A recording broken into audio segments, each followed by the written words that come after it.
நாளைக்கு ஒரு ரசாபாசம் வந்துடும், அங்கிருந்து வந்தா இங்க தேவையில்லாம அப்படிப்பாங்க. இன்னைக்கு கூட நீங்க பார்க்கலாம், சில கோயில்களுக்கு போனோம்னு சொன்னா அதுல சில ஆட்கள்லாம் வரக்கூடாதுன்னு எழுதி போட்டுருக்காங்க. சில லுங்கி அணிந்து கொண்டு வரக்கூடாது, சில கோயில்கள் இன்னைக்கும் போர்டுகள தொங்குறது. அதை நாங்க வித்தியாசமா எடுக்க மாட்டோம். ஏன்னு கேட்டா அதனுடைய விதி அது. சில கோயில்கள்ல சட்டை அணிஞ்சுக்கிட்டு போக கூடாது. ராஜீவ்காந்தி திருச்செந்தூருக்கு வரும்போது சட்டையை கட்டுனாங்க. நம்ம எல்லாரும் பார்த்து, நாட்டினுடைய பிரதமரா வந்தாரு, அவர் வந்தா கூட சட்டையை கழட்டிட்டு தான் உள்ள வரணும்னா கழட்டிட்டு தான் உள்ள வந்தார். அதை நம்ம பார்த்தோம். சோனியா காந்தி ஒரு கோயிலுக்கு போகும்போது வரக்கூடாது தடுத்து விட்டாங்க. ஏன்னா அவர் கிறிஸ்துவ பாரம்பரியத்தில் வந்தவர், நீங்க உள்ள வரக்கூடாது, உங்களுக்கு அனுமதி இல்லைன்னு சொன்னாங்க. அப்போ ஒவ்வொரு கோயிலுக்கும் ஒரு சில விதிகள், ஆகம விதிகள் வச்சிருப்பாங்க. அந்த விதிகளை நம்ம அதை மாற்ற சொல்லக்கூடாது. அது சபரிமலை இருக்குது, அதுக்குன்னு சில தனியா ஸ்பெஷல் விதிமுறைகளை வச்சிருக்கிறாங்க. நீங்க அதை மாத்துங்கன்னு போய் கேட்க முடியுமா? அது அவங்களுடைய விதி. இப்ப இஸ்லாமிய விதி என்னன்னு கேட்டா, மக்கா என்பது ஒரு புனித நகரம். அந்த நகரத்துக்கு சிறப்பு சட்டங்கள் இருக்கிறது. அதை யார் நம்பி ஏற்றுக்கொண்டிருக்கிறார்கள் அவர்தான் பேணுவார்கள். அதனால அந்த ஒண்ணுக்கு மட்டும் மற்றவங்க வர வேண்டாம் அப்படின்னு அந்த தடை செய்து வைத்திருக்கிறது. இந்துக்கள் இஸ்லாமிய மதத்தில் மாறினா அந்த புனித பயணம் பண்ணலாம்னு இருக்குது. உடனே பண்ணுவான் அப்ப இருக்குது. ஆனா மதம் மாறி அந்த குரானை படிச்சு அதுக்கு உண்டான நற்சான்றிதழ் பெற்றால் ஜித்தாவிலிருந்து போலாம். அந்த மெக்கா மாநகரத்துக்கு போலாம். மதம் மாறணும். ஆமா, அதை ஏற்றுக்கொண்டாதான் போக முடியாம. ஏற்றுக்கொள்ளணும். அவருடைய கொள்கைகளை ஏற்றுக்கொண்டால் போலாம். அப்படித்தான் சட்டத்தின் கீழ் நம்ம போலாம். யார் வேணாலும் போலாம். அது ஒண்ணுக்கு மட்டும் அப்படி இருக்குது. ஊர்ல சட்டம் தான் இருக்குது. இவங்க சவுதி அரேபியாவா செய்யறது இல்ல. 14 நூற்றாண்டு அப்படிதான் இருந்துட்டு இருக்கு. மீண்டும் மீண்டும் முஸ்லிம் சகோதரர்களுக்கு அன்பான வேண்டுகோள். நம் முஸ்லீம் இல்லாத சகோதரர் வந்துகிட்டே இருக்கிறாங்க. வாலண்டியர்ஸ் உங்கள்கிட்ட ரொம்ப கெஞ்சுறாங்க. யாரும் இடம் கொடுக்கிற மாதிரி எனக்கு தெரியல.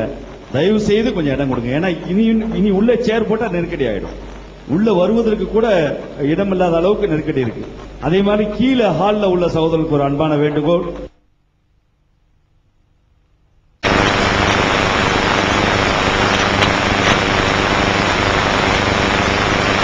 பேர் பி சண்முகம், பேர் நம்பர் 2.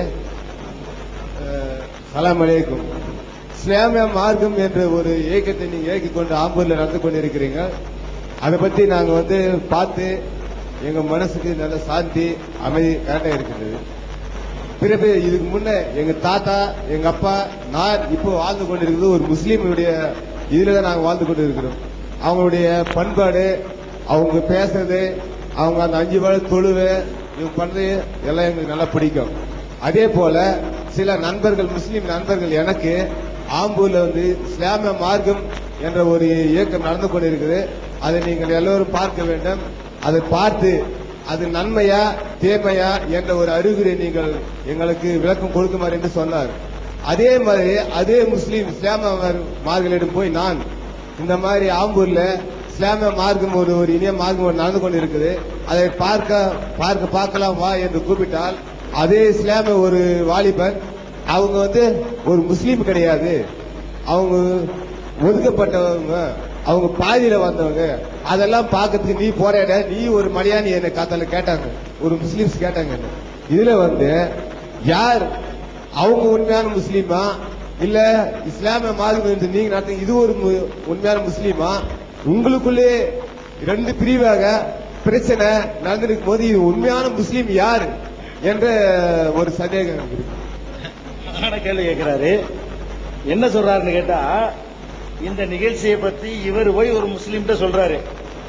அவர் சொல்லியிருக்கிறாரு, அவங்க சரியான முஸ்லீம் கிடையாது, நீ போவாத அப்படின்னு சொல்லியிருக்காரு ஒரு முஸ்லீம். அதான் அவர் கேட்கிறாரு, அவங்க சரியான முஸ்லீமா நீங்க சரியான முஸ்லீமான்னு அவர் கேட்கிறாரு. நல்ல கேள்விதானே. இதுல என்ன விவகாரம்னாங்க, எங்களுக்கும் சில முஸ்லீம்களுக்கு மத்தியில, முஸ்லீம்கள் ஒரு குரூப்புக்கு மத்தியில ஒரு வேறுபாடு இருக்கிறது.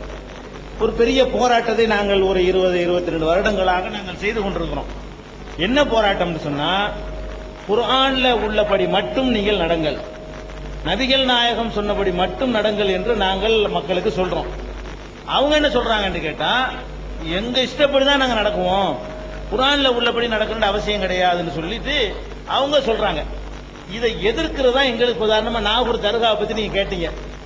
நாகூர் தர்காவுக்கு முஸ்லீம் தான் போறாங்க. நான் கூடாதுன்னு இப்ப உங்கள்ட்ட சொல்றேன். ஏன் கூடாதுன்னு சொல்றேன்? அவர் எனக்கு பங்காளி, அவர் நாகூர்ல அடங்கி இருக்கிறவரு இல்ல. எனக்கு அவருக்கு எந்த முன்விரோதமும் கிடையாது. நான் ஏன் இல்லைன்னு சொல்றேன்னு கேட்டா, வணக்கத்திற்கு உரியவன் அல்லாஹ்வை தவிர யாரும் இல்லை. லா இலாஹ இல்லல்லாஹ்க்கு அர்த்தம், முஸ்லிம்களுடைய கொள்கை லா இலாஹ இல்லல்லாஹ். இதுக்கு என்ன அர்த்தம்னு கேட்டா, ஒரே ஒரு காடு தான் வணக்கத்துக்குரியவர், அவரை தவிர யாரையும் வணங்க கூடாதுன்னு நான் நம்பிட்டேன். அப்படி நம்பிய பிறகு நிறைய போய் பொருள்களை வணங்கினா நான் எப்படி முஸ்லீமா இருக்க முடியும்? இது நபிகள் நாயகம் தடுத்தது, தர்கா கட்டக்கூடாதுன்னு நான் சொல்றேன். அப்ப தர்கா வழிபடக்கூடியவர்கள் எதிர்க்கத்தான் செய்வாங்க. அதே மாதிரி எங்க முஸ்லீம்கள் என்ன பண்ணுவாங்கன்னா, திருமணங்கள் நடத்தும் பொழுது ரொம்ப ஆடம்பரமாக வந்தாவா பந்தல் போட்டு ஊர்வலம் விட்டு கச்சேரிகள் வச்சு பிரம்மாண்டமா லட்சக்கணக்கான ரூபாய்களை செலவு பண்ணி பெண் வீட்டாத்த டவுரி வாங்கி கல்யாணம் நடத்துவாங்க. நாங்க இந்த 20 வருட காலங்களாக என்ன பண்றோம், அதை எதிர்க்கிறோம். வரதட்சணை வாங்கக்கூடாது, சிக்கனமா கல்யாணம் பண்ணணும், குறைந்த செலவில் நடத்தப்படணும், ஒரு 5000 10,000க்குள்ள கல்யாணத்தை முடிச்சிடணும், 2000க்குள்ள கல்யாணம் முடிச்சிடணும். நீங்க ஒரு கல்யாணத்துக்கு 1.5 கோடி ரூபாய் போடுறீங்க, அநியாயம், இதெல்லாம் கடவுளுக்கு பிடிக்காது, நபிகள் நாயகம் தடுத்திருக்கிறாங்க என்று நாங்கள் சொல்லுகிறோம். அப்ப வரதட்சணை வாங்கக்கூடியவர்களுக்கு எங்களுக்கு பிடிக்க மாட்டேங்குது. ஜமாத்து சேர்ந்து வாங்குவாங்க. நீங்க பாத்தீங்கன்னு சொன்னா வரதட்சணை வாங்குற நிகழ்ச்சியில முக்கியமான மார்க்க அறிஞர்கள், உலமாக்கள் சொல்றோம் இல்லையா, மௌலவிமார்கள், மதகுருமார்கள், சாமியார்கள், அவங்க எல்லாம் போய் கலந்துக்குவாங்க. முக்கியஸ்தர்கள் எல்லாம் போய் கலந்துக்குவாங்க, அதை வாங்கி கொடுப்பாங்க. நாங்க என்ன செய்வோம்னா, எங்க சொந்தத்துல கல்யாணம் நடந்தா கூட போக மாட்டோம். ஆடம்பரமா இருந்தா போனதில்லை இது வரைக்கும். டவுரி வாங்குற கல்யாணத்துல இதுவரைக்கும் நாங்கள் வாழ்நாள்ல கலந்துகிட்டதே கிடையாது. நாங்க வாங்கல, எங்க குடும்பத்துல வாங்க மாட்டோம், எங்க சகாக்கள் வாங்க மாட்டோம், எங்க அண்ணனுக்கு வாங்கல, எனக்கு வாங்கல, என் தம்பிக்கு வாங்கல, எங்க புள்ள குட்டிகளுக்கு நாங்க வாங்க மாட்டோம். வரதட்சணைங்கிறது அவ்வளவுக்கு நாங்கள் கடுமையா எதிர்த்து, டவுரி இல்லாமல் ஆண்கள் தான் பெண்களுக்கு கொடுக்கணும், அப்படிதான் இஸ்லாம் சொல்லுகிறது, அப்படிதான் நபிகள் நாயகம் சொன்னாங்க அப்படின்னு நாங்க சொல்லக்கூடிய நேரத்தில் அதெல்லாம் சரின்னு நினைக்கக்கூடியவர்கள் எங்களை எதிர்ப்பாங்க. எதிர்ப்புக்குள்ள காரணத்தை சொல்றேன், அதை நாங்கள் எதிர்க்கிறோம். அதே மாதிரி என்னன்னு கேட்டா, கடவுளுக்கும் மனுஷனுக்கு மத்தியில புரோக்கர் கிடையாதுன்னு இஸ்லாமிய கொள்கை.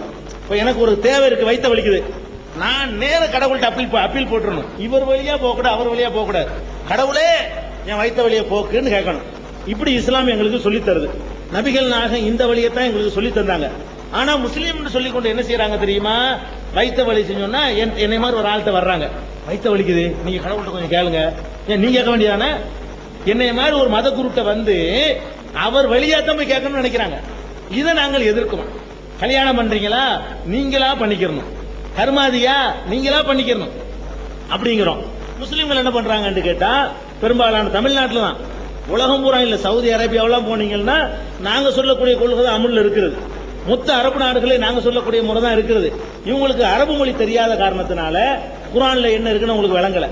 நபிகள் நாயகம் பேசுனது அரபு மொழியில் இருக்குது, இவங்களுக்கு விளங்கல. தாய்மொழி அரபில உள்ளவன் படிக்கிறான், இதெல்லாம் பொய்ன்னு அவன் விட்டுறான்.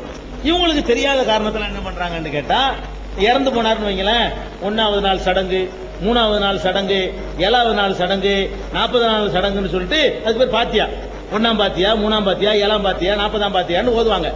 இதெல்லாம் பிராடுப்பா, இதெல்லாம் இறந்தவருக்கு சேராது, தேவையில்லாத செலவு பண்ணாதீங்க, இதெல்லாம் வேஸ்ட், இது குர்ஆன்ல இல்ல, இப்படி நபிகள் நாயகம் செய்யல. இறந்து இந்த பாடி கிடக்குங்க, அன்னைக்கு ஆட்ட அறுத்து விருந்து கொடுப்பாங்க. இது எந்த குர்ஆன்லப்பா இருக்குது? இது ஒரு மனிதன் இறந்திருக்கிற அன்னைக்கு கூட உனக்கு விருந்து சமைக்கிற அளவுக்கு உன் மனசாட்சி இறுகி போச்சா? இதான் நபிகள் நாயகம் காட்டின வழியா? இறந்து போன ஆளுக்கு நம்ம போய் சமைச்சு கொடுக்கணுங்கிறாங்க நபிகள் நாயகம். நபிகள் நாயகம் எங்களுக்கு என்ன சொன்னாங்கன்னு கேட்டா, ஒரு இறப்பு சாவு வீட்டுக்கு நம்ம போறோம்னு சொன்னா நம்ம ஏதாவது வாங்கிட்டு போகணுமா, பிரியாணி போட்டு கட்டிக்கிட்டு அல்லது ஏதாவது உணவுப் பொருளை வாங்கிக்கொண்டு, நீங்க சோகமா இருப்பீங்க, சமைக்க மாட்டீங்க, இந்தாங்க சாப்பிடுங்க அப்படின்னு சொல்லி இளவு வீட்டுக்கு போறவங்க வாங்கிட்டு போங்கிறாங்க நபிகள் நாயகம். அக்கம் பக்கத்துல உள்ளவங்க வந்து அவங்களுக்காக சமைக்கணுங்கிறாங்க. 3 நாளைக்கு